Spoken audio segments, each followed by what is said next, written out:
let's talk about how you might measure this stuff. Okay, you have done this in your lab. You've measured voltages, you've probably even measured current.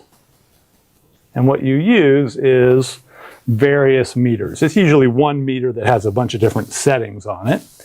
But let's say we go back to our basic circuit for a second. Battery and resistor. And I want to measure how much current flows. Okay? The way I measure current is I insert something called an ammeter.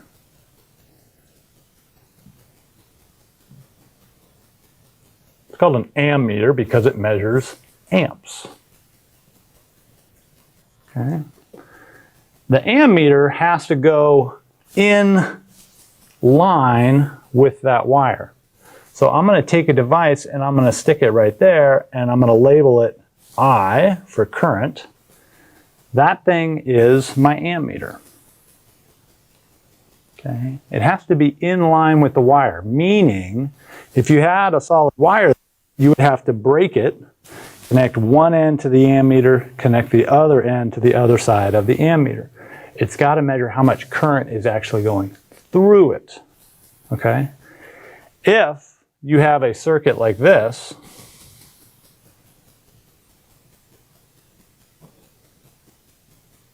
and now you take your ammeter and you simply connect it with wires like that, this will measure 0 current. Okay, it's got to be in the circuit wire itself. You can't just attach it in parallel somewhere else. It has to be in series. Okay, an ideal ammeter, in fact, has 0 resistance, because you don't want the ammeter to affect the circuit.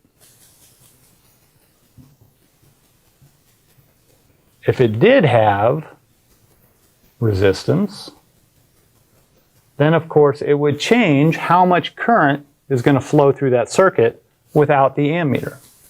Usually you want an idea of how much current is going to flow in that circuit normally, and if you put in another resistor right there, that's going to change how much current flows.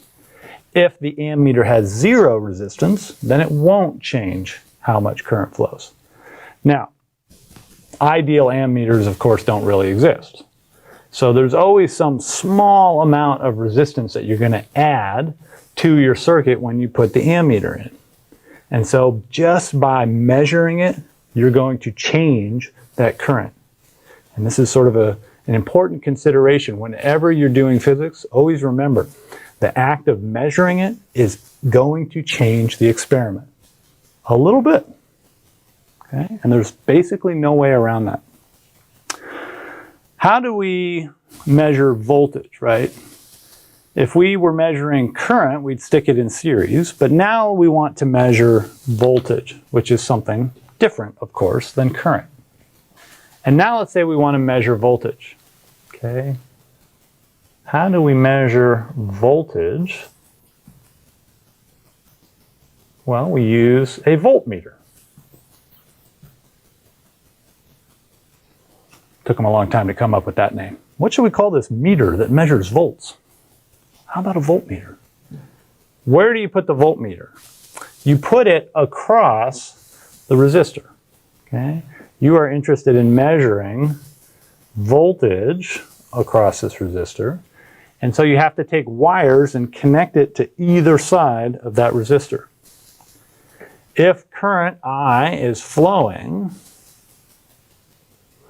then we know that there is a voltage drop across the resistor, and you can measure that with your voltmeter. Now, we want all that current to go through R. We want hardly any current to go through this arm over here, through the voltmeter. So an ideal voltmeter has a resistance equal to infinity. Okay, so it's the exact opposite of the ammeter. Ammeter has zero resistance.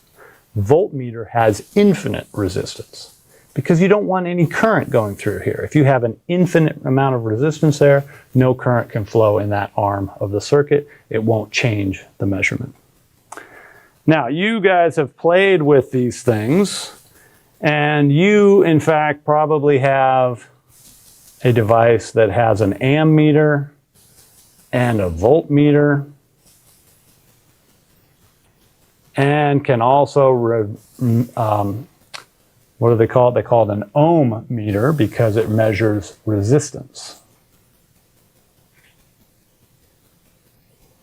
Anybody know what that device is called, the ones that you guys have been using in lab? It's called a multimeter because it's a meter that measures multiple things, right? It can measure current, it can measure volts, it can measure resistance. You just have to change the knobs on it, change the settings, and then change the connections on the front panel.